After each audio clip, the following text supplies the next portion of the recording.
कोई balance diet के बारे में कोई नहीं सोचता है। सब सोचता है क्या, ज्यादा से मछली, मांस और अंडा खाएंगे। ठीक है, ये जनरल साइकोलॉजी है कि ज्यादा से ज्यादा। देखिए बस ट्रेन में बैठिए, पता चल जाएगा आज है ना अमुक चीज का मीट खाएंगे, कल जो है अमुक जगह अमुक चीज का मीट का दावत है। मतलब जनरल जो साइकोलॉजी है वो क्या है, बैठ गया है जहन में कि सबसे अच्छा भोजन क्या, अच्छा खाना खाए। अच्छा खाना मतलब मीट, मछली, अंडा। ये जनरल कॉन्सेप्ट बन गया है लोगों के दिमाग में। ठीक है, लेकिन जो बीमार ग्रस्त आदमी है, कौन डॉक्टर बोल रहा है ये भी नहीं खाना है, वो भी नहीं खाना है, वो बड़ा परेशान है। पहले बहुत खाए हैं, अपने लीवर को चौपट किए, किडनी को बर्बाद किए, हार्ट का प्रॉब्लम, कब्जियत है, पाइल्स है, पिस्टुला है, बहुत सारा प्रॉब्लम हो गया, तब डॉक्टर के बातों को मान रहे हैं। पढ़े लिखे लोग, समझदार लोग उसी चीज के पीछे दौड़ रहे हैं जो उनके पीछे दौड़ना नहीं चाहिए। वैसे ही भोजन कर रहे हैं जो भोजन उनको नहीं करना चाहिए। गलत बोल रहे हैं मैक्सिमम में। जनरल एक्चुअली जनरल मनुष्य का जो साइकोलॉजी है ना, भेड़ के जैसा होता है। क्या होता है, भेड़ की तरह। आप लोग को मालूम है कि नहीं भेड़ का साइकोलॉजी? एक्सक्यूज मी, भेड़ का साइकोलॉजी मालूम है ना?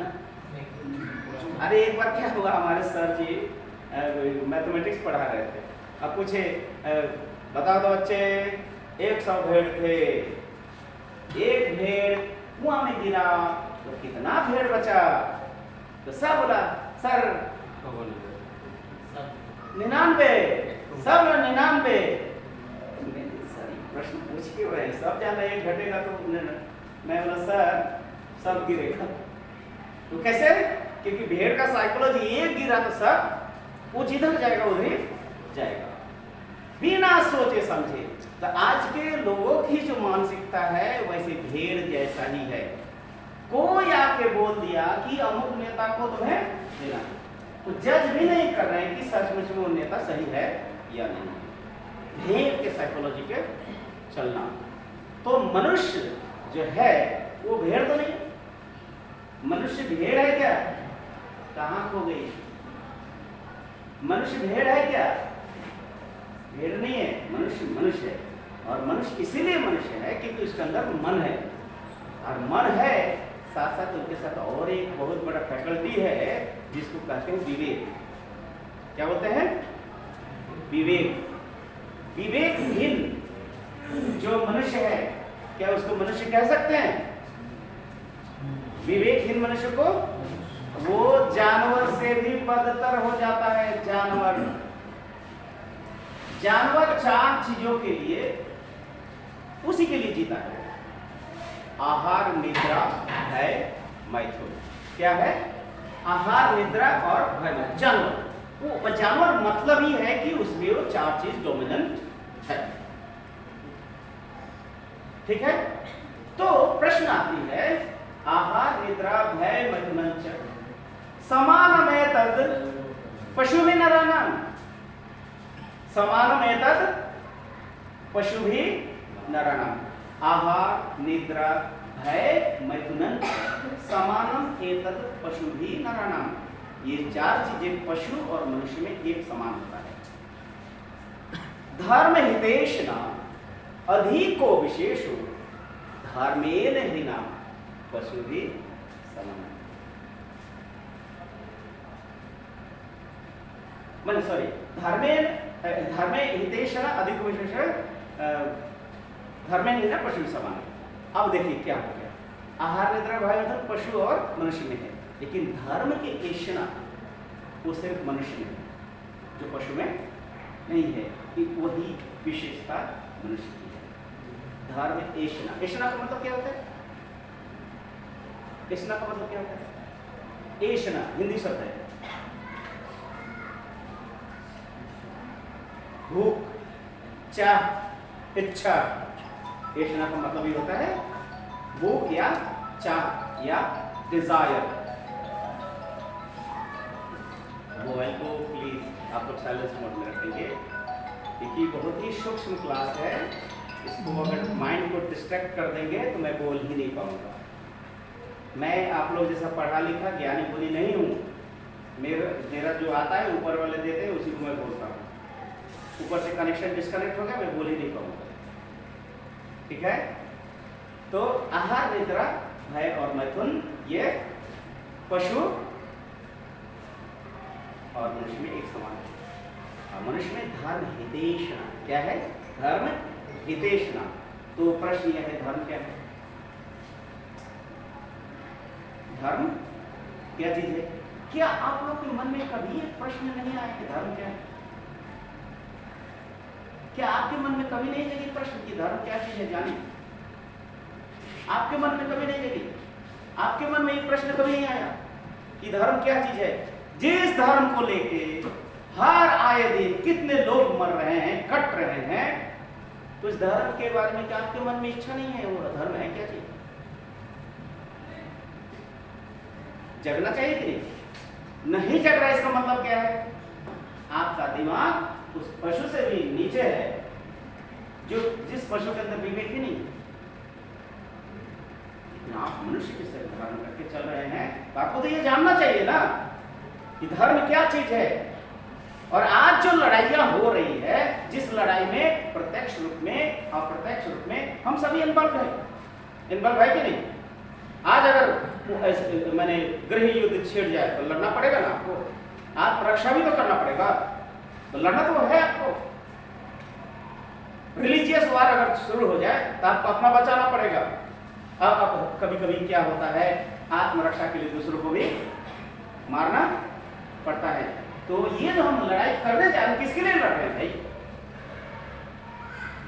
क्या ये सही मायने में ये धर्म है क्या जिसके लिए हम लड़ रहे हैं? मनुष्य का धर्म है क्या चीज? वो धर्म कैसा चीज है जो संपूर्ण मानव जाति को जोड़ के एक प्लेटफॉर्म में ला सकता है? वो कौन ऐसा चीज है जो सबको जोड़ सकता है? और वो कौन ऐसा चीज है जो मानव जाति को तोड़ रहा है? एक शक्ति है तोड़ रहा है, दूसरा शक्ति है जोड़ रहा है, जोड़ के रखे हुए है। आप लोग उसको बताएंगे कौन सा शक्ति है जो जोड़ के रखा है, कौन सा तोड़ रहा है? मानव धर्म, दया और क्षमा। दया और क्षमा। ये दया और क्षमा कौन सा धर्म में? मानव धर्म, मानवता। आज के दिन में वही तो फिर प्रश्न आएगा, मानवता किसमें है? तो फिर कैसे नहीं बोल रहे हैं कि मानव? कुछ लोग में है, किस लोगों में जिनके गलत सोच होता क्या है? सचमुच में ये दुखद बात है, ये हमारी विडंबना है, ये हमारी एजुकेशन सिस्टम की, कि हम अपनी बेसिक चीज को भी नहीं जानते हैं। ज्ञान का बड़ा बड़ा तो पेटारी और डिग्री तो लिए हुए हैं, लेकिन साधारण से चीज वो हमें नहीं सिखाया गया है कि धर्म का क्या परिभाषा।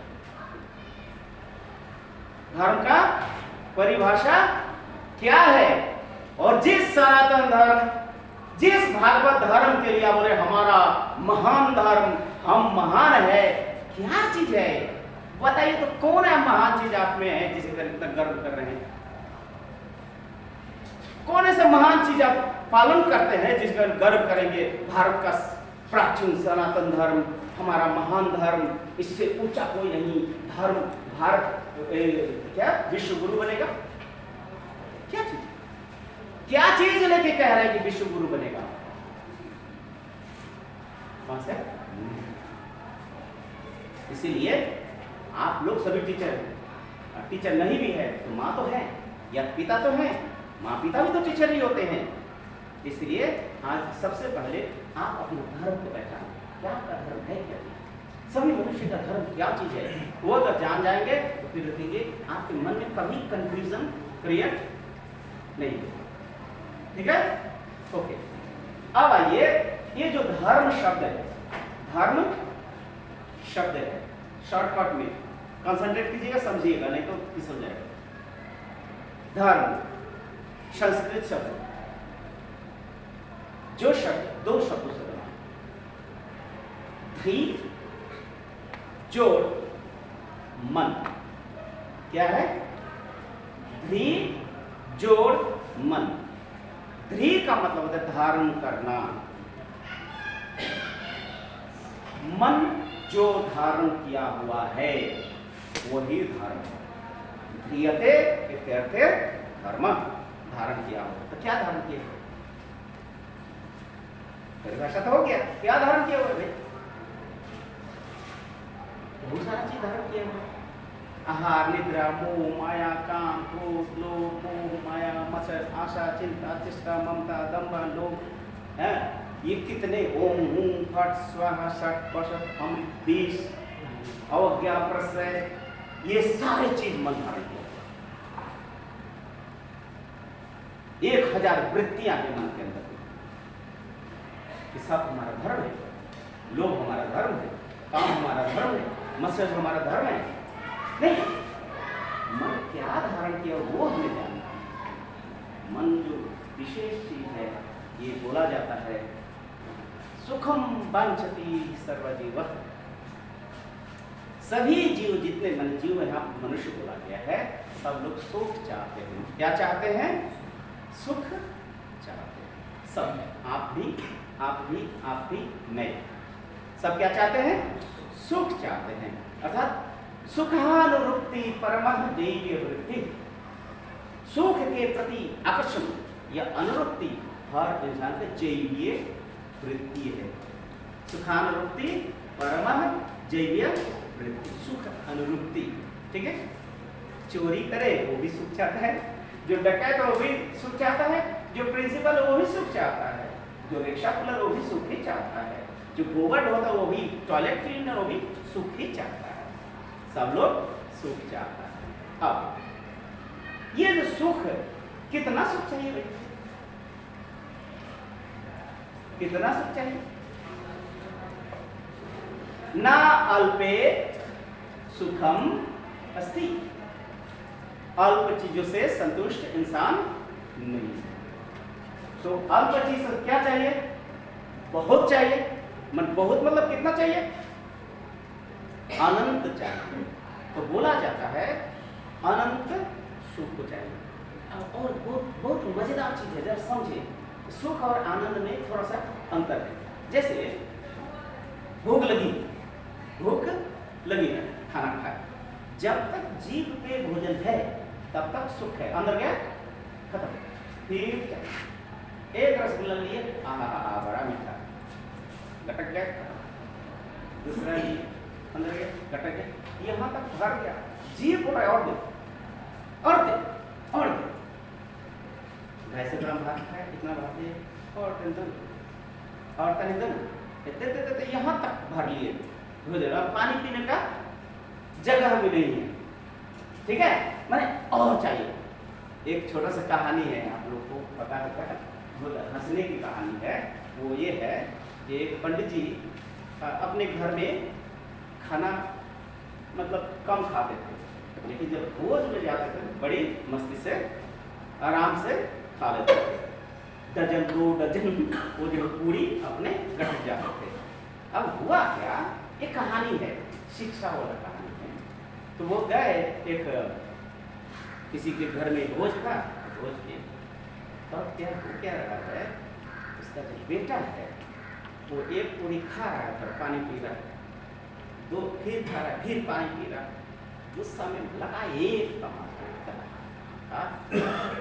पानी पी रहा है, पानी पिएगा तो पूरी कैसे खाएगा? पानी मत पियो, ज्यादा से ज्यादा पूरी आएगा तुम्हारे पेट। तो बोला पापा पानी इसीलिए पी रहे हैं, पूरी खुदा हुआ रहता है ना, पानी में तो नीचे बैठेगा और ज्यादा खाएंगे। फिर और एक थाप लगा, गधा तो पहले क्यों नहीं बोला? तो मैं भी यही करता। समझ रहे? तो हम लोग का वही हाल है सबका। मतलब यहाँ तक भर लेंगे तो भी लगेगा कि क्यों? क्योंकि इसके पीछे ये है कि मन आनंद हो जाए। क्या चाहता है? मन एक ऐसा अवस्था चाहता है जहां सुख कभी खत्म नहीं हो। माने ये जो सुख की अनुभूति है, इसको परमानेंट चाहता है, वो स्थिर हो, यही ना चाहता है। एक आदमी एक बार क्या किया, एक पूरा 1 किलो का रसगुल्ला आया, ठीक है, 1 किलो का रसगुल्ला आया, किसी को नहीं दिया, बाकी मिठाई सब में बांट दिया। और जब सब लोग चले गए तो आराम से, जाड़े का दिन था, आराम से कंबल के अंदर लेट के ठीक है रसगुल्ला। तब क्या हुआ, हमारे गुरुदेव के पास वो आया 3 महीना के बाद। कितने बाद? 3 महीना के बाद। तो गुरुदेव पूछे, अच्छा बच्चा कैसे हो, सब ठीक है ना? कि हाँ। अच्छा, और खान पान सब ठीक चल रहा है? कि हाँ बाबा सब ठीक चल रहा है। अच्छा ये दशहरा के दिन में तुमको लोग मिठाई दिया था ना? हाँ बाबा हम सब बांट दिए। सब बांट दिए? हाँ ना, ये तो तुम झूठ बोल रहे हो, तुम तो एक चीज नहीं बांटे थे। शर्म से सबके बीच में बाबा पूछ रहे, गुरुदेव ये सब ना बोलो बोलो क्या नहीं दिए थे? तो रसगुल्ला नहीं दिया था। अच्छा ठीक है, अच्छी बात है, रसगुल्ला हमको बहुत अच्छा लगता है इसलिए रसगुल्ला नहीं दिया। खा क्यों रहे थे? कैसे खा रहे थे? तो बाबा बता रहे हैं, उसको भी वो नहीं बताओ, बोला देखो कम्बल ओढ़ के ना एक एक करके रसगुल्ला ये खा रहा था गटक। ये तो ठीक है रसगुल्ला खा लिया। दूसरी बात, रसगुल्ला खाने के बाद मुंह धोया था? नहीं हो। क्यों नहीं धोया था? क्योंकि रसगुल्ला का स्वाद खत्म हो जाएगा, इसीलिए मुंह नहीं धोया। ऐसा होता है ना कभी कभी मन में कि कोई भी चीज स्वादिष्ट चीज है तो वो मैंने हटाना नहीं चाहता आदमी। मतलब ये जो सुख की अवस्था को स्थायी चाहता है और ज्यादा स्थायी हो वो कोशिश करता है। ये जो स्थायी सुख है, परमानेंट हैप्पीनेस है, उसी को आनंद बोलते हैं। क्या बोलते हैं? आनंद। वो सुख नहीं है, वो क्या है? आनंद की अवस्था। वो क्या है? जो सुख जब बहुत हो जाता है, अनंत हो जाता है और स्थायी हो जाता है, उसी को आनंद बोला जाता है। इसीलिए कहा जाता है दर्शन शास्त्र में अनंत सुखम आनंदम। जहाँ सुख अनंत हो जाए, जहाँ खत्म ना होने वाली सुख हो, वह है आनंद। और आनंद कौन है? आनंदम ब्रह्म इत्याहु। आनंदम ब्रह्म इत्याहु माने आनंद कौन है? स्वयं परम ब्रह्म ही आनंद स्वरूप है। इसीलिए चिदानंद रूपा, इनको आनंद ब्रह्म को क्या बोला जाता है? चिदानंद चैतन्य, एकम नित्यम विमलाचलम सर्वादि साक्षी भूताम। यही है ना श्लोक।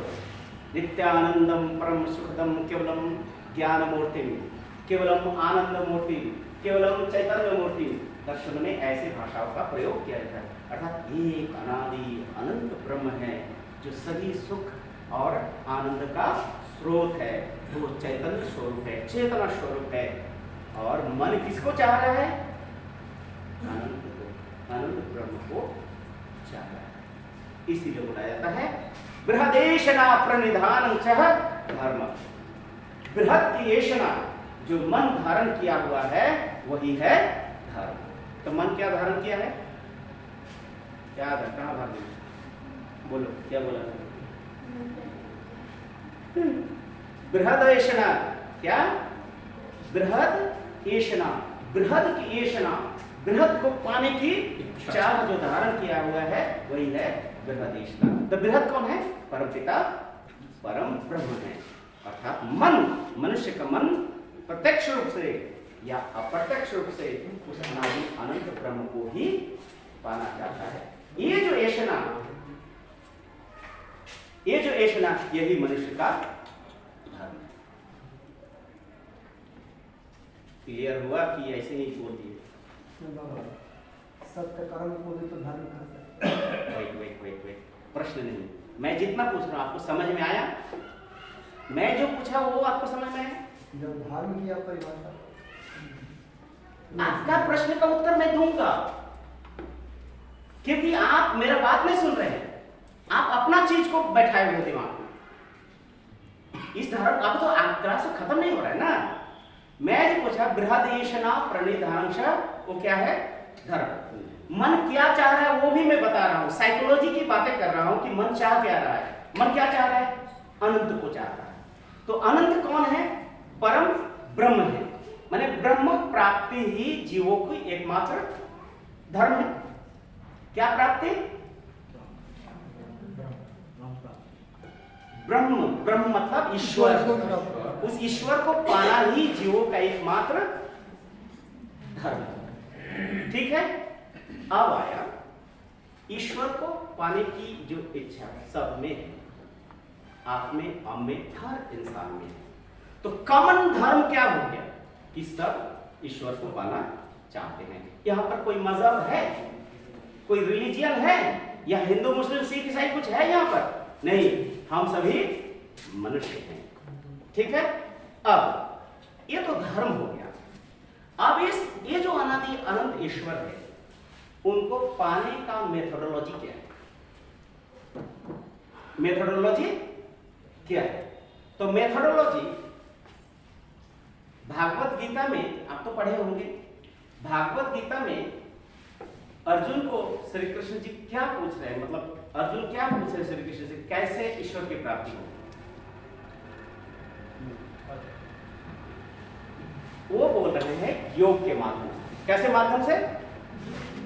योग के माध्यम से। योग क्या होता है? योग का मतलब होता है संयोगो योगो इत्युक्ते जीवात्मा परमात्मनि। जीवात्मा का परमात्मा से मिलन वही योग है। ये तो क्लियर हो गया। कौन कह रहा है? मैं कह रहा हूं। भागवत गीता में श्री कृष्ण कह रहे संयोगो योगो इत्युक्ते जीवात्मा परमात्मनि। जीवात्मा का परमात्मा से मिलन योग। योग के 8 अंग हैं। कितने अंग हैं? ये भी भागवत गीता में वर्णन है। वो क्या है? यम, नियम, आसन, प्राणायाम, धारणा, ध्यान, समाधि। ठीक है, अब इनके प्रश्न को यम। यम क्या है? यमयति यह सह यमः। जो आपके आचरण को नियंत्रण करता है वही यम है। और यम का पहला पार्ट क्या है? अहिंसा। दूसरा पार्ट क्या है? सत्य। तीसरा क्या है? अपरिग्रह। क्या है? अहिंसा, सत्य, अस्तेय, अपरिग्रह। अब 5वां है ब्रह्मचर्य। तो धर्म का पहला जो पार्ट है यम, उसका क्या नियम हुए? 5। पहला क्या है? अहिंसा। दूसरा सत्य। अब आया ना आपके पास, इसलिए अल्पकाय नहीं। ये सनातन धर्म एक विज्ञान है जो बहुत सुंदर ढंग से सजाया हुआ है। वो आपके पास प्रस्तुत नहीं है, आप नहीं जानते तो आप बताते हैं। जब जान जाएंगे तो देखेंगे इससे अच्छा पथ कोई इस धरती पे है ही नहीं। तो धर्म का जो प्रैक्टिकल एस्पेक्ट है, अब तक थ्योरी बोला ना मैं, अब प्रैक्टिकल है कि आपको क्या पालन करना होगा? यम और नियम, आसन, प्राणायाम, प्रत्याहार, धारणा, ध्यान, समाधि। ये 8 चीज अगर जीवन में आप पालन करेंगे तो आपको मोक्ष अवसंभावी है, वो गारंटी है। मोक्ष का मतलब क्या हुआ? परमात्मा से मिलन। परमात्मा से मिलन। अब परमात्मा से मिलन के पहले क्या होता है? जीवन में सुख, समृद्धि, रिद्धि एंड सिद्धि। भौतिक स्तर में क्या होता है? समृद्धि। मानसिक स्तर में रिद्धि और आध्यात्मिक स्तर में सिद्धि। तो ये जो धर्म जब पालन करेंगे, ये 8 अंश को जो पालन करेंगे तो क्या होगा? समृद्धि, रिद्धि और सिद्धि, तीनों चीज मिलेगा। लोग समृद्धि चाहते हैं ना, लोग रिद्धि चाहते हैं ना, सिद्धियां चाहते हैं ना, ऐसे ही उसके लिए आपको अभ्यास करना होगा। क्या अभ्यास करना होगा? अष्टांग योग का अभ्यास करना होगा। अब अष्टांग योग का सबसे पहला बोलिएगा टाइम मैं कैलकुलेट कर दूंगा, ठीक है। सेकंड जो फर्स्ट पॉइंट यम का वो क्या है? अहिंसा।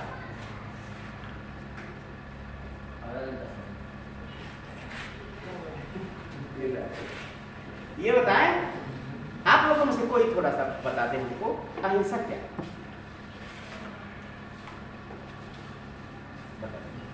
अहिंसा क्या है? सभी जीवों पर दया करना, सभी जीवों पर दया करना, सभी जीवों पर दया करना। अहिंसा का सही परिभाषा अगर हम लोग जान जाएंगे तो कोई हमको ठग नहीं सकता है। हमारे भागवत शास्त्र में लिखा है मनोवाक काय, क्या लिखा है? मनोवाक काय सर्वभूतानां अपीडनम अहिंसा। मन, वचन और काया से किसी को कष्ट नहीं देना ही अहिंसा है। ठीक है? तो फ्रेंड्स है, आप जो अहिंसा जानते हैं वो अहिंसा मंत्र है, और ये एक मिनट, अहिंसा बोले, ठीक है? मनोवाक्काय सर्वभूतानां अपीडनम अहिंसा। मन, वचन और काया के द्वारा किसी को कष्ट नहीं देना अहिंसा। तो ये जो महात्मा गांधी जी वाला अहिंसा क्या है?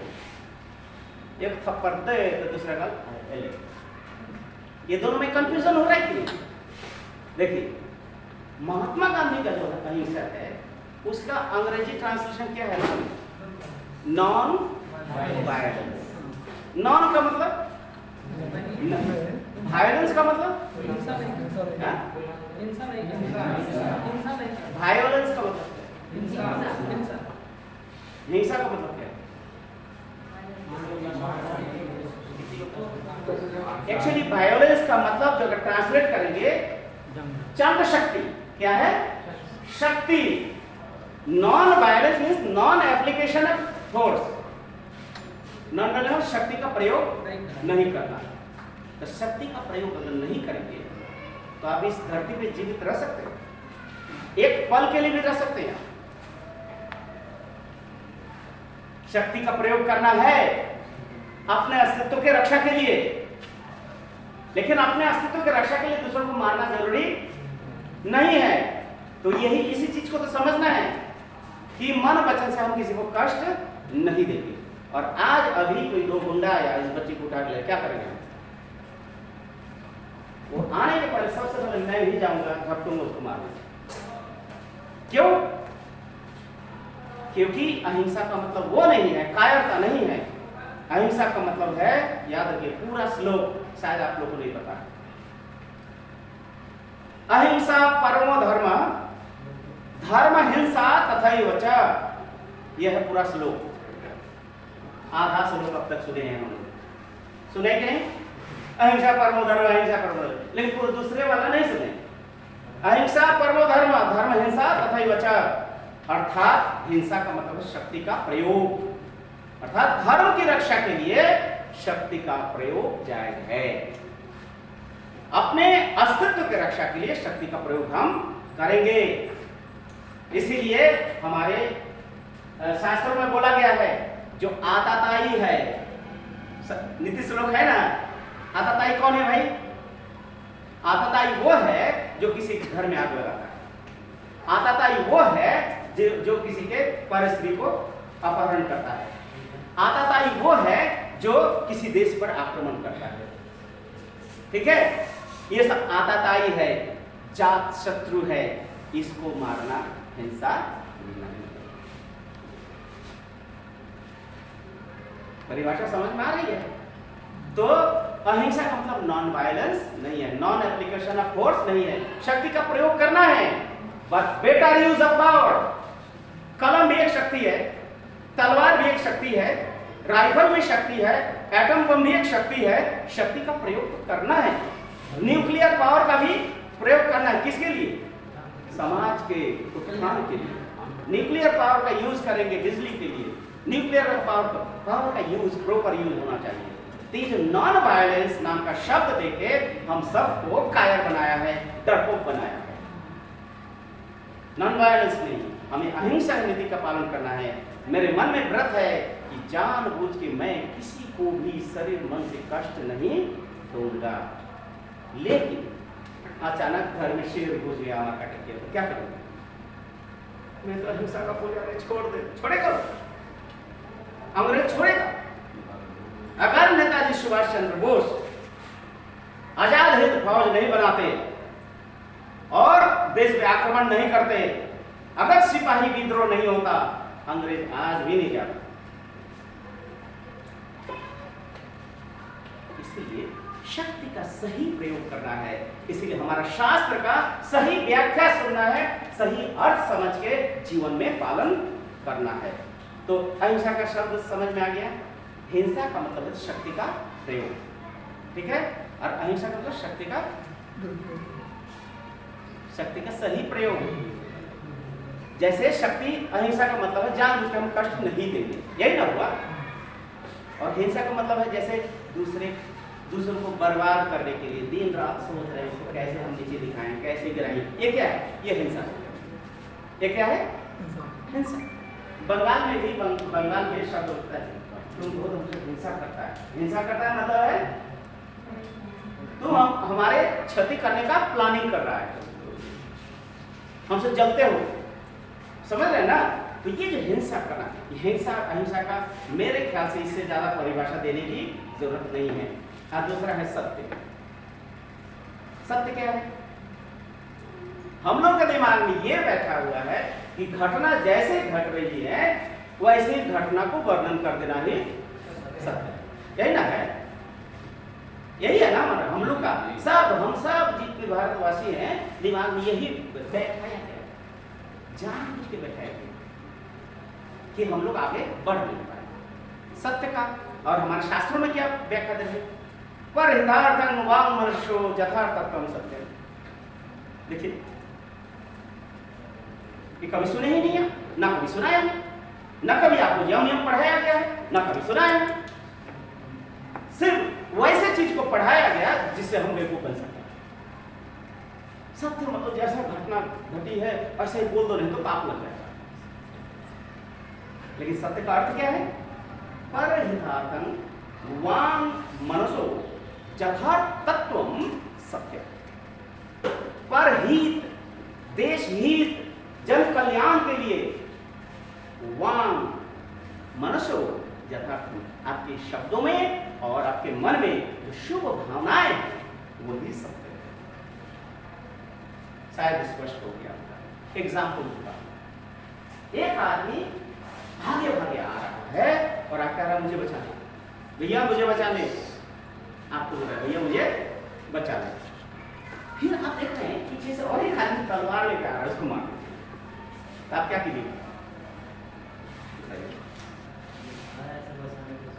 कैसे बचाएंगे? अरे लड़ाई तो बाद में, लेकिन बिना लड़े भी तो बचा सकते हैं उसको। कैसे बचा सकते हैं? बोलेंगे वहाँ पे झूठ बोलेंगे। समझिए मेरी बात। हम सीधा बोलेंगे भैया जा छूट जा, ठीक है? तुरंत हुआ भाई यहाँ किसी को जाते हुए देखे नहीं तुरंत नहीं उधर गया होगा, तो आदमी उधर चला गया। तो ये आपका झूठ हुआ है क्या? ये झूठ नहीं है। क्यों?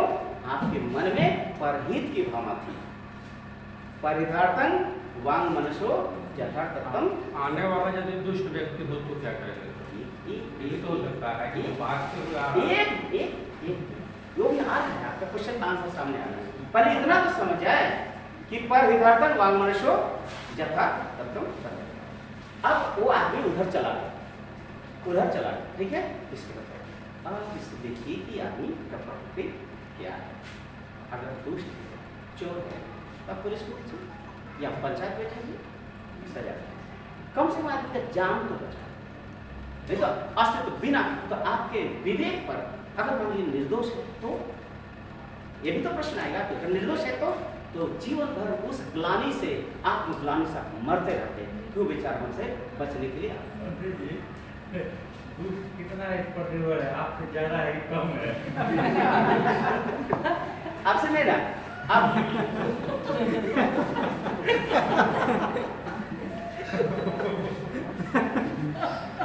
हो गया। तो ये परहित की भावना यही आपका सत्य है। लेकिन संस्कृत में और एक सत्य है, सत्य का और एक शब्द है, पर्यायवाची शब्द है, उसको कहते हैं रीत। क्या बोलते हैं? रीत।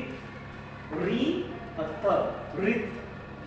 ये रीत का मतलब होता है जैसे घटना घटी वैसे ही। अब वो रीत का पालन मनुष्य जीवन में सिर्फ आध्यात्मिक जीवन में ही पालन हो सकता है। जैसे मैंने साधना कर रहा हूँ, साधना करते करते करते मुझे उस परमात्मा का दर्शन हो गया, मैं उस बातों को कह सकता हूँ।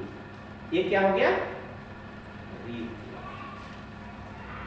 सूर्य पूर्व दिशा में उदय होता है, कहां पे? इस धरती पे, इस धरती पे ही ना, दूसरे ग्रह पे तो नहीं। समझ रहे हैं ना?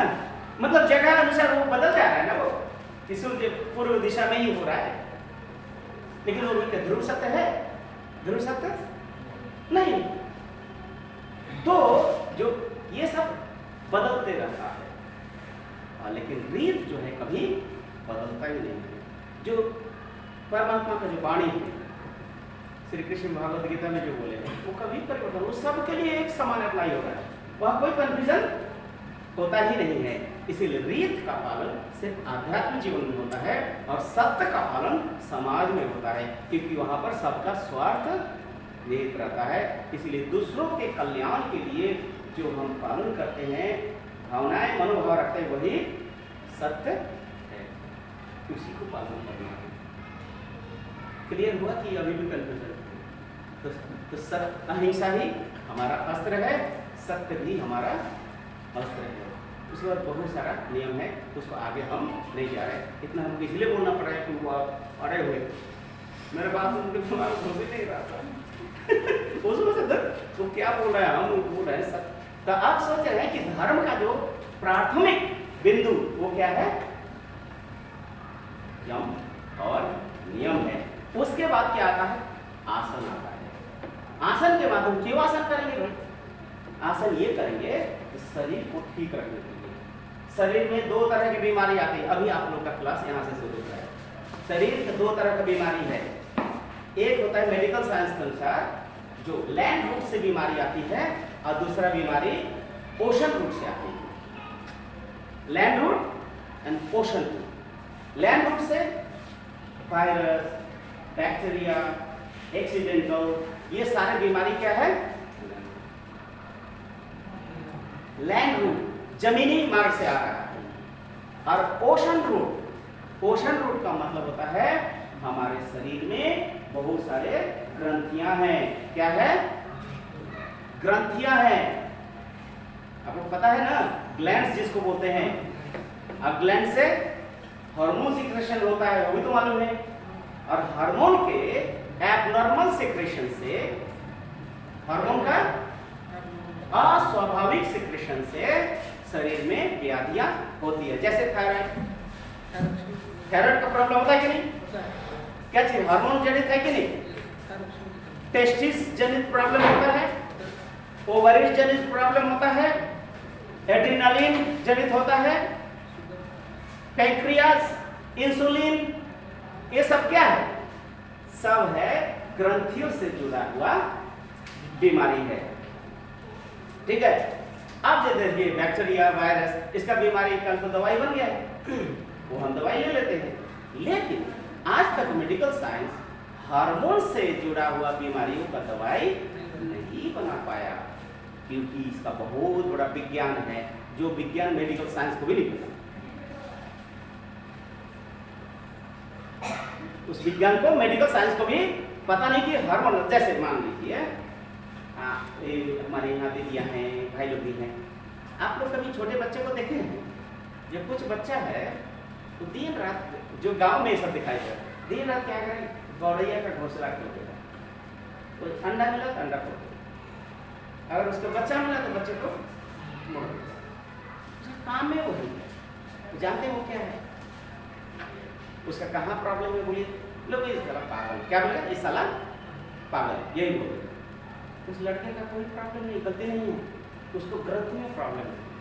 और जानते हैं कौन सा ग्रंथि प्रॉब्लम है? उसके टेस्टिस में प्रॉब्लम है। टेस्टिस ग्रंथि के जो हार्मोन, जो सिक्रेशन लोअर होता है, तो उस समय वो कसाई हो जाता है, उसका मनोभावना कसाई हो जाता है। वैसे ही देखिएगा जिसको वो प्रॉब्लम है, वैसे कुछ महिलाएं होती हैं, देखेंगे एकदम सूखी कितनों की खाना खिलाइए, ये सूखी लकड़ी की तरह होगी, आवाज बहुत कर्कश निकलेगा, ठीक है, और माने उसका नेचर ही बहुत कर्कश होता है और बहुत जहरीला होता है, ध्वंसात्मक होता है। वो क्यों? उसका थाइमस प्रॉब्लम, उसका कहाँ प्रॉब्लम है? थाइमस प्रॉब्लम है, और उनके ओवरीज से जो एंड्रोजन ना, एंड्रोजन हार्मोन का जो सिक्रेशन होता है उसमें प्रॉब्लम है। तो ओवरीज में प्रॉब्लम होता है, थाइमस इफेक्टेड हो जाता है, थाइमस में प्रॉब्लम होता है तो ओवरीज में प्रॉब्लम हो जाता है।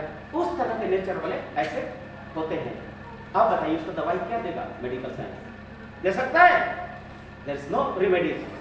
जैसे डायबिटीज का बहुत सारे बीमार हैं, तो डॉक्टर के पास जाइए, लीजिए ये मेडिसिन है, खाते रहिए, ये खाइएगा ना कंट्रोल रहेगा। लेकिन कोई डॉक्टर ये नहीं बोल रहा है कि वो खत्म हो जाएगा, है कंट्रोल रहेगा, मतलब आते रहिए और देते रहिए, मुझे कंट्रोल रहेगा। लेकिन आज जिस विज्ञान के बारे में हम बोल रहे हैं वही विज्ञान है योग विज्ञान, जिस विज्ञान से ग्रंथि संबंधित सारे बीमारियों को बहुत आसानी से खत्म किया जा सकता है। सारे बीमारियों को, ए भाई साहब, सारे बीमारियों को कैसे ठीक कर सकते हैं? योग कैसे? योग व्यायाम से। योग व्यायाम से कैसे? योग व्यायाम ऐसा सुंदर सा व्यायाम है जो डिफरेंट जो ग्रंथियां है हमारा, ये जो एंडोक्राइनोलॉजी है, एक एक ग्रंथियों को ट्विस्ट करता है। क्या करता है? स्क्वीज करता है। तो स्क्वीज करते उसे समय है कि 8 सेकंड करना है, 8 सेकंड ब्रेथ को होल्ड करना है, उसी समय में वो हार्मोन एसिमिलेट होता है, हार्मोन को संतुलन करता है। तो नियमित रूप से अगर आप आसन कर लेंगे तो आपकी जो भी ग्रंथियों संबंधी जो प्रॉब्लम आपका खत्म हो जाएगा। ठीक है। अब दूसरा, अब प्रॉब्लम है सामने, अगर अंडा मछली खाएंगे तो आसन करेंगे तो क्या होगा? उल्टा इफेक्ट। ठीक है, ऐसे ही बता दे रहे हैं। नहीं बैठ समय नहीं है, उस सर भी आपको बता रहे हैं। अच्छा देखिए, आप बताइए, देखिए क्या हो रहा है। ग्रंथियां, ठीक है, हमारे ये जो स्पाइनल कॉर्ड है, यहाँ से लेकर स्पाइनल कॉर्ड जो सेंट्रल नर्वस सिस्टम जोड़ता है, स्पाइनल कॉर्ड में डिफरेंट कनेक्शन होता है जॉइंट। मेन ग्रंथियां जैसे पीनियम, पिट्यूटरी, थायराइड, थाइमस, ये या पैराथायराइड, थाइमस, उसके बाद एड्रेनलिन, पेंक्रियास, उसके बाद टेस्टिस एंड ओवरी, लास्ट में ये मुख्य ग्रंथियां हैं। इसमें बहुत सारे सब ग्रंथियां हैं, इसमें हार्मोन सीक्रेट हो रहा है। ये हार्मोन आता कहां से? यहाँ पर। ये हार्मोन निकल कहां से रहा है? तो जो हम लोग भोजन करते हैं ना, जो भोजन करते हैं, तो भोजन करते हैं तो पहले क्या चीज में कन्वर्ट होता है? रस में, रस लिक्विड फ्लूइड में कन्वर्ट होता है। कोई भी चीज खाते हैं फ्लूइड में, फ्लूइड का किस में कन्वर्ट आयुर्वेद कहता है?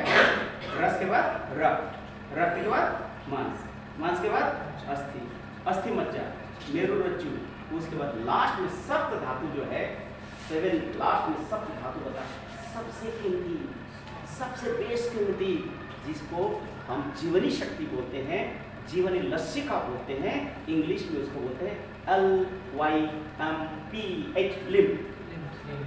क्या बोलता है? लिम्फ। वही लिम्फ ग्रंथियों में मंथन होता है, और मंथन के बाद जो रस निकलता है वो हार्मोन। समझ में आई बात? भोजन कर रहे हैं, भोजन के बाद जो रस बन रहा है लास्ट वाला, लस्सिका जिसको बोलते हैं, लिम्फ बोलते हैं, जो वाइटलिटी, जीवनी शक्ति है, वो बनता है सात्वा। और शरीर में जो भोजन खा रहे हैं ना, वो लिम्फ बनने में 3 महीना लगता है। लिम्फ में कन्वर्ट होने में कितना दिन लगता है? 3 महीना के बाद जो खा रहे हैं वो लिम्फ बनता है, वही आपका जीवनी शक्ति है। वो मंथन होके हार्मोन, क्या पिनियल में क्या मेलाटोनिन एंड सेरोटोनिन, पिट्यूटरी में बहुत सारे हार्मोन हैं, थायराइड में बहुत सारे हार्मोन्स हैं, लेकिन सबसे ज्यादा कहाँ है? यहाँ। आप देखिए पूरा ब्रेन जो है एक थैला जैसा है, और उस थैला में देखिए ये फ्लूइड है, लिम्फेटिक फ्लूइड, वो तैर रहा है हमारा ब्रेन उसमें। क्या है? तैर रहा है। वही लिम्फ खा के हमारा ब्रेन जीवित रहता है। अब वो उसी से हार्मोन सीक्रेट हो रहा है, वही मास्टर ग्लैंड है, वही पिट्यूटरी कंट्रोल करता है। तो वहाँ से जितना बचा यहाँ आता है, वहाँ से जो बचा तो यहाँ आता है, ऐसे करते करते करते करते ये हो जाता है। और एक छोटा सा एग्जाम्पल दे देते हैं। देखिएगा, जब तक लिम्फेटिक ग्लैंड्स डेवलप नहीं होता, जैसे ये बच्चा है, इसको कहीं चढ़ा दीजिए, दौड़ाइए, उसको पसीना नहीं आएगा, थकेगा नहीं। लेकिन ग्लैंड जो चेंज होता है 12 साल के बाद, 12 साल उम्र 11 या 12, महिलाओं में 13, ऐसे होकर चेंज हो जाता है। उस समय देखेंगे बच्चे का दाढ़ी आना शुरू हो गया, शरीर में ज्वाइंट हेयर आना शुरू हो जाता है। उस समय बच्चे का पूरा चेंज हो जाता है। जो बच्चा बच्ची है आपसे दूर नहीं आना चाह रही है, लेकिन 12 साल का तो वो मम्मी के पास भी नहीं आना चाह रहा है। क्यों? ग्लैंडुलर चेंज, पूरा व्यक्तित्व ट्रांसफॉर्म हो गया उसका, ग्लैंड चेंज हो गया, वो चेंज हो गया। 18 साल में और मैच्योर होता है, उसके बाद माँ बाप के बातों को खंडन करता है, नहीं ऐसा नहीं है, अभी बच्चे जो मम्मी हाँ पापा, लेकिन 12 साल का नहीं, वो लॉजिक दिखाएगा। 18 साल के बाद और ज्यादा। देख रहे हैं साइकोलॉजी कैसे चेंज हो रहा है। अब ये हार्मोन क्या चीज से? लिम्फ बन रहा है। लिम्फ क्या चीज से बना है? भोजन से। मांस, मछली, अंडा में लिम्फ बहुत कम है। कितना? बहुत ही कम मात्रा में बनता है। इसीलिए देखेंगे मांसाहारी जीवों में जो फीमेल है उसमें दूध बहुत कम होता है, और जो शाकाहारी जीव है उसमें दूध बहुत ज्यादा होता है, क्योंकि उसके बच्चे को खिलाने और औरों को भी, गाय है ना, जब तक बछड़ा है बहुत दौड़ती है, लेकिन जब बच्चा है उसको दौड़ नहीं पाती है, क्योंकि वो लिम्फ जो है वही मिल्क में कन्वर्ट हो जाता है। वो लिम्फ मिल्क में कन्वर्ट हो जा रहा है। ठीक है, इसलिए माँ का पूजनीय होती है, वो जानवर हो या इंसान हो, वो दूसरे के लिए होता है। समझ रहे हैं? तो जैसे जब यंग लड़की है तो दौड़ेगी, लेकिन शादी होने के बच्चे होने के बाद वो नहीं कर पाएंगे, क्योंकि उसका कन्वर्शन लिंक का उसमें हो रहा है। इसलिए जितने भी मांसाहारी जीव है कम उम्र में मर जाता है, 12 से 13 साल में मर जाता है, क्योंकि इसकी जीवनी शक्ति कम होता है। और जितने शाकाहारी जीव है, साग सब्जी खाने वाले, वो लंबा जीता है, क्योंकि उसमें लिम्फ होता है। अब वो लिम्फ क्या चीज में होता है? क्लोरोफिल। क्या चीज में? क्लोरोफिल। जो हरा, जो ग्रास में हरा चीज होता है ना, वो क्लोरोफिल होता है। ठीक है, वो क्लोरोफिल आप जितना खाएंगे आपका शरीर उतना ही हृष्ट पुष्ट होगा। इसीलिए देखा गया है जितने भी शाकाहारी जीव है, लंबी उम्र, शांत नेचर, ज्यादा एनर्जी, फुल एंड और ज्यादा है। समझ में आ गई बात? अब जो मांसाहार करके जो आसन करेंगे उनको शरीर में तो लिंक होगा नहीं, तो उनके ग्लैंड कैसे ठीक होगा? समझ में आ गई बात? क्यों योग में शाकाहारी खाने के लिए बोला जाता है? लिंक के कारण। इसका उल्टा असर हो जाएगा। इसीलिए योग करने वाले, भागवत धर्म वाले, सनातन धर्म वाले, उनको शाकाहारी भोजन बहुत ही जरूरी होता है। उसके स्वास्थ्य भी ठीक रहता है, मन भी ठीक रहता है, थिंकिंग कैपेसिटी बढ़ती है, आपको स्टेमिना काम का हर चीज में वो बढ़ता है। इसलिए योगासन करने वाले को सात्विक आहार लेना चाहिए। ये दो चीज अगर कर लें तो आप बीमारी से मुक्त हैं। डॉक्टर पास जाने का कोई जरूरत नहीं। मेरे को देख कितना उम्र लग रहा है मैक्सिमम, मतलब ठीक है 45। देखिए जनरल कोई भी देखेगा बोलेगा 10-5 मिनट हो गया, मेरे क्लास में खत्म हो गया। मैक्सिमम क्या बोलेंगे? बच्चों से रिलेटेड तो कुछ बताया नहीं। बच्चों को कैसे एक मिनट हम बच्चे को सिखाने का, बच्चों को कैसे पढ़ाएंगे? प्लीज। तो ये जब हो जाएगा तो मैं क्या बोला था? एज कितना है? एज हाँ, मेरा अभी 57 है। ठीक है, ये क्यों होता है? जॉगिंग लाइफ जो हमेशा उम्र को सस्टेन करता है। ठीक है, कोई भी इस लाइफ को एक्सेप्ट करेगा। ये जो क्लासेस आपको हम दे रहे हैं, आपको दे रहे हैं क्या? सबके लिए दे रहे हैं। जो फार्मूला आप पर अप्लाई हो रहा है, सेम फार्मूला आपके बच्चे पर भी अप्लाई हो रहा है। आप अगर अपने बच्चे को अभी से उस यौगिक लाइफ में लाएंगे तो जानते हैं 18 साल के बाद आपके बच्चा क्या बनेगा? देवता बनेगा, ये वर्ल्ड का बेस्ट सिटीजन बनेगा, क्योंकि उसमें संयम रहेगा, उसमें डिसिप्लिन रहेगा, धैर्य रहेगा, धैर्य रहेगा, क्षमा रहेगा, बुद्धि रहेगा, बौद्धिक सामर्थ्य जागृत होगा, एनालिसिस जगेगा, हर तरह से वो एक संपूर्ण व्यक्तित्व को निर्माण करेगा। तो योग की जो शैली है ये कंप्लीट मनुष्य बनाने का एक तरीका है। तो ये मैं सिर्फ थोड़े बोल रहा हूँ कि आप सिर्फ सात्विक आहार कीजिए। जैसे इस बच्चे को इसको क्या अच्छा लगता है दीदी अभी? नहीं, कौन सिखाया इसको नॉनवेज? इसको सबसे अच्छा देखिए, बच्चे जो 1 साल से 5 सालों क्या पसंद करता है, हर साहब जानता है कि उनको तीखा चीज अच्छा नहीं लगता है। ज्यादा दाल भात खाएंगे, क्या भाई दाल भात खाएंगे, है उनको मीठा चीज चाहिए, उनको दूध दीजिए, चॉकलेट दीजिए, सब चीज उनको अच्छा लगेगा। लेकिन वही किताब में और टीवी में संडे हुआ मंडे लिखा मंडे, तो बस अब ये से सोचना शुरू कर दिया, ले अंडा को लिखो, खट्टा खट्टा होगा, ले मत लिखो, ताकत होगा, ले थोड़ा मीठा खाओ, ताकत होगा। माने गलत तरीका से उस बच्चे को नहीं चाह रहा है। नेचुरल है कि वो चाह रहा है क्या, वो सात्विक जीवन जीना चाहता है, उसका शरीर मन सात्विक है। लेकिन गलत टीचिंग उसको क्या कर दे रहा है, उसको मनुष्य से उसको जानवर बना रहे हैं, कुछ हिंस्र पशु बना रहे हैं हम, ठीक है। By nature all humans are granivorous, सब लोग शाकाहारी है। माउथ से लेकर एक्सेक्रेटरी ऑर्गन तक हम लोग का पूरा शरीर का बनावट है क्या है, शाकाहारी। इसीलिए आप लोग टीचर हैं, आप लोग इसीलिए बता रहे हैं कि इस चीज को जीवन में अपनाएं, और जो आपके कांटेक्ट में आते हैं, बच्चे आते हैं, सबको इसी पैटर्न पे लाएं। ये लाने से ये जो आज की दुनिया में अराजकता जो है, घर घर में हर घर में दानव का जन्म हो रहा है।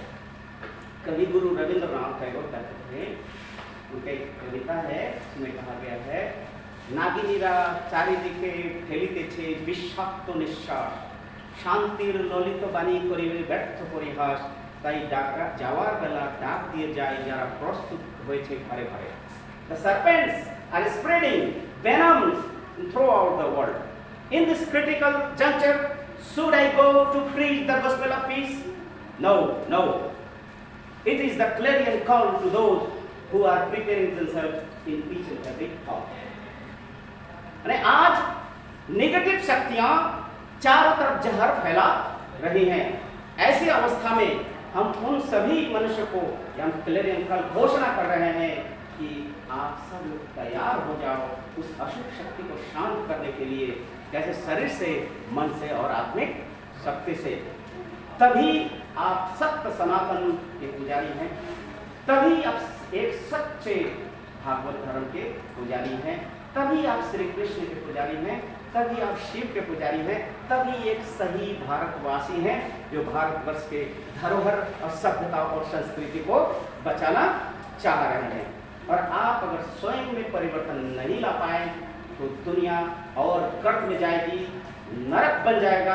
और आज भी कौन सा स्वर्ग बना हुआ है, नरक तो बन ही गया। जहाँ सब्जियां बिकती थी आज वहाँ मुर्गा बिक रहा है।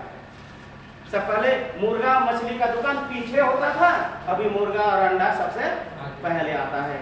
दिन पर दिन ये पूंजीपतियों का जो प्लानिंग है वो सफल हो रहा है। हम लोग दिन पर दिन जानवर बनते जा रहे हैं, हिंस्र पशु बनते जा रहे हैं, हर घर में राक्षस पैदा हो रहा है। हमारे बच्चे बच्चियां स्वाधीन रूप में फ्रीली घूम नहीं सकता है, क्योंकि इन्हीं राक्षसों के कारण, जिन राक्षसों को आप जन्म दी हैं, आपने जन्म दिया, आप पाल रहे हैं, पोस रहे हैं, जब वही राक्षस आपके बच्चियों पर आक्रमण करता है तो ये बड़ा हरामी आदमी है। अरे हरामी को जन्म तो आपने दिया,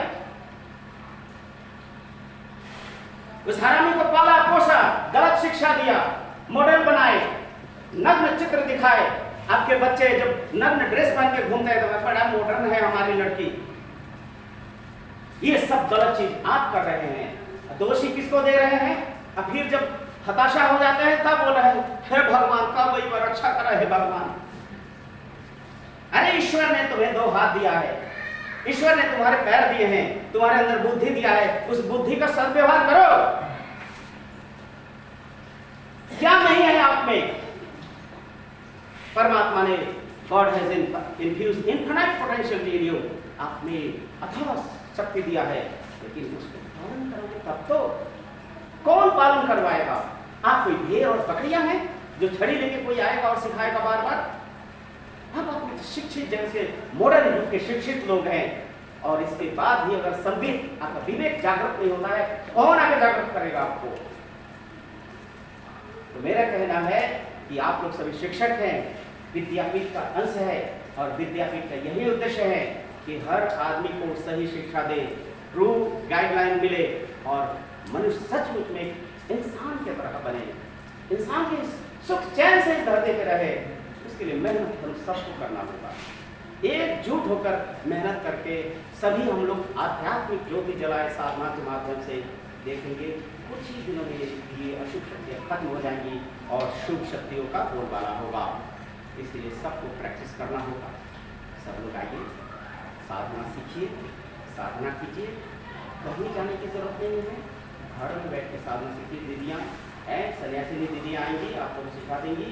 प्रैक्टिस कीजिए, हम लोग हैं, आप लोग को सिखाएंगे। प्रैक्टिस कीजिए, यही एकमात्र धर्म रक्षा का एकमात्र पथ है। धर्म रक्षति रक्षिता। आप अगर अपना धर्म पर रक्षा करेंगे, धर्म रक्षा करेंगे। हिंदू, मुसलमान, क्रिश्चियन, उन लोग को गाली देने से कुछ नहीं होगा। स्वयं का रक्षा खुद को करना होगा, और अस्त्र श्री कृष्ण ने आपको दे दिया है, योगास्त्र। योगास्त्र से सब कुछ संभव है। कोई प्रश्न है आप लोग को? खत्म? ठीक है, अगर सीखना चाहेंगे तो आप लोग मेरे पास वहाँ आएंगे, जो मेन सेंटर है, और आप लोग अगर सीखना चाहेंगे तो दीदी आप लोग को सिखा देंगे। धन्यवाद। आप लोग कोई नमस्कार नहीं, ये कल्चर भी हो गया। आप बंद करने पहले देख लीजिए, ये क्या होता है? मन, उसके बाद ये दिल, मन और दिल, उसके बाद आँख बंद करेंगे। उसके बाद सोचेंगे कि मैं प्रभु को नमन कर रहा हूँ जो सब में विद्यमान है। ठीक है? और एक बार सब लोग करें।